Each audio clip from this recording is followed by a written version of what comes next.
Hello, welcome to another special from Bin of Words. Yesterday, I spoke about Mr. Rishi Sunak and presented you what is faced and the other things. But now, since then, lots of things have happened. Well, a few things. The Prime Minister, Mr. Boris Johnson, his wife, and Mr. Sunak have all been found guilty of attending party. One party, this is in this case. According to the Prime Minister, he went there for 9 minutes, just for a quick drink, and he went out. But I don't believe it. I'm sorry. I'm going to call this podcast, or this YouTube channel, this particular one, The Lying Prime Minister. How many times, if we think back over the last couple of years, has Mr. Johnson lied, been found out and he has to apologise? He has said sorry more times than a school child has coming up in front of the headmaster. But look at the I'm going to bring you several lies that he's presented to us. He was, of course, one of the prime holders behind Brexit. He wanted Brexit to go through. And Mr. Farage, he purported the lie that we're going to get £350 million that goes in Europe will all go back into our health service. The current Chancellor at the time said this would not happen, but of course, people think about that. And he wanted Brexit by hook or by crook. That's why he actually hired Mr. Cummings. It was not a personality. Brexit by hook or by crook. Before that, he was Mayor of London. He had an affair with an American woman, although she has stated they did have an affair. He has stated they did not.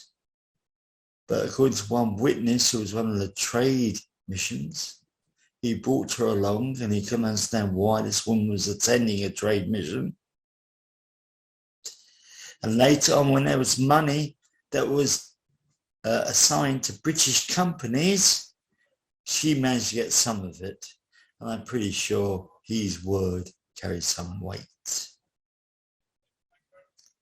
Now, her company was based in England, but it was also based in America. Therefore, by the basis of it all, and there's supposed to be an investigation on it. Last I've heard, in April, they will be investigated. The Assembly will be investigating it. But of course, we've had what has been a saviour for Mr. Johnson, the war. That's been his saviour. He's got so much to sort out. But he lied. He was also done something to the Queen as well when she was suffering from losing her husband, Prince Philip. He apologised. He's always apologising. But surely there is a stage where the apologies don't work. And for me, I think, oh God, it was getting too much, especially when he was denying everything. If you remember about Partygate, the first thing he said when he was accused of Partygate is, there were no parties at number 10. That's what he said. And I never attended any. Then later on, he said, I'm not aware of any parties at number 10. Big change in the statement, is it not? From there are no parties to I'm not aware, which does throw out the doubt there might be parties. Now at the moment, he's been fined for one party. There are 6 more to be investigated.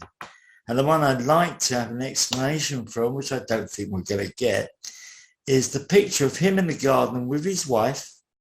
And in the background, there's several people, younger people, around the table getting food. According to him, that was a business meeting. My question, Mr. Johnson, is how long's your wife been part of the government then? She should not be attending. But she was there. He seems to be quite convenient with the truth. He's quite ritual to people that when he thinks he's got the upper hand. I will admit, as we may remember, when COVID came around, just before then, He turned around, he was asked if he'd go around shaking people's hands, and he said, definitely, I'll go around shaking people's hands. 2 weeks later, he was in hospital. Now, partly I understand why he said it. This is part of the economy, which was brought to a shuddering stop by COVID at the beginning. But he should have said, I would consider shaking people's hands, but I think I'll be careful at the moment. He did not. Thus, he was encouraging the spread of COVID, really. And then he was in hospital, and other people took over for the press conferences, Hancock, other people. But none of them see it. And he came back. He said, I'm in charge now. I will handle Brexit. And the next thing we're in lockdown. But even then, his advisors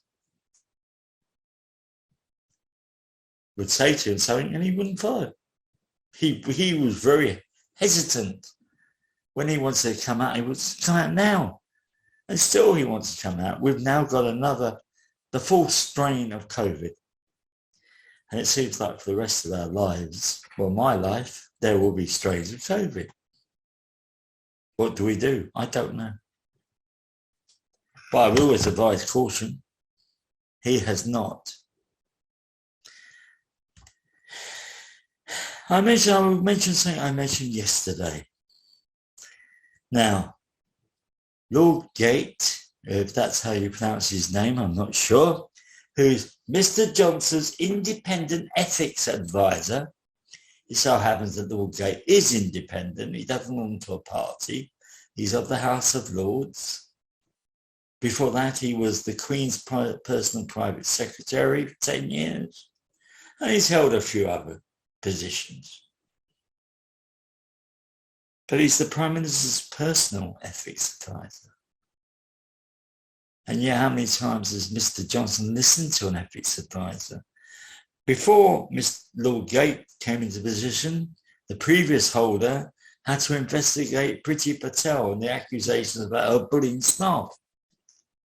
He came out with the pronunciation she had been bullying staff. Mr. Johnson decided to ignore it, and she's still there, and we don't know how she's treating her staff now. We don't hear a lot, really. Maybe they've got the Secrets Act, the Official Secrets Act. He has also several times made declaration, and Lord Gate, one job was during the time was to investigate how they funded the private flat. He looked into it, he came out with the pronunciation, there was nothing wrong, it was all okay. 2 weeks later in the paper, revealed. One of the donors had paid for the flat. There wasn't, no took a payment, but I mean, very few people would lay out that sort of money and not expect something back. So is Lord Gate truly independent? I say no. I actually say it should be either a parliamentary committee, a cross-parliamentary committee, who should do the investigation of Mr. Sunak, or somebody completely neutral outside politics. But who? I don't know. Get me to do it. Unfortunately, I have mobility issues, but I'm sure there'll be a way around it. Yeah, I don't mind. Pay me, I don't know, £1,000, I'll do it. Not a lot of money. And I'm sure the personal advisors and all these other people get a lot more than that. Actually, I'll do it for nothing, just for expenses, like travelling, food, that sort of thing. So, not much. But no. It's always got, but how many times has he not? We're still waiting for Mrs. Gray's report on Partygate. But one thing she did say at the end is the responsibility lies with the leadership. Who is the leadership? Let me ask you this. Is it somebody, I don't know, Mogris? No. Mr. Johnson is the leadership. He's where the buck stops, so to speak. A nice phrase. So what do we do? it's funny that in recent last 24 hours, a lot of conservatives have now come up, well, a few conservatives have come up backing him, saying we can't change. And I do understand, because of the war, changing could be a disaster, but something has to be done. We can't keep on hearing that he's made a mistake and hearing the apology and say, yeah, it's okay, you apologised, you owned up for it. Shouldn't he have owned up for it in the first place? Okay, it's quite interesting. I go back to the phrase he used, those two phrases. I did not attend the parties and I'm not aware of any parties. Why? It's quite a big difference between the two. From not attending to not being aware. He could have said those two in this together at the same time. He didn't. So he's protecting himself because I think he was aware of parties at number 10. But he also knew that if he had attended them, he was going to be in deep goo, so to speak. I think he should resign, personally. It's going to be a bit of disaster, but look at the disaster we're facing now. Mr. Johnson was the prime person behind Brexit. It also never mentioned about the cost of living rise we were going to face because of Brexit. So there we are. What do you think? I'd like to know. Please make a comment. And if you feel this is an interesting point I'm bringing up, subscribe, give a like and share. Thank you very much. And tomorrow I'm going to be talking about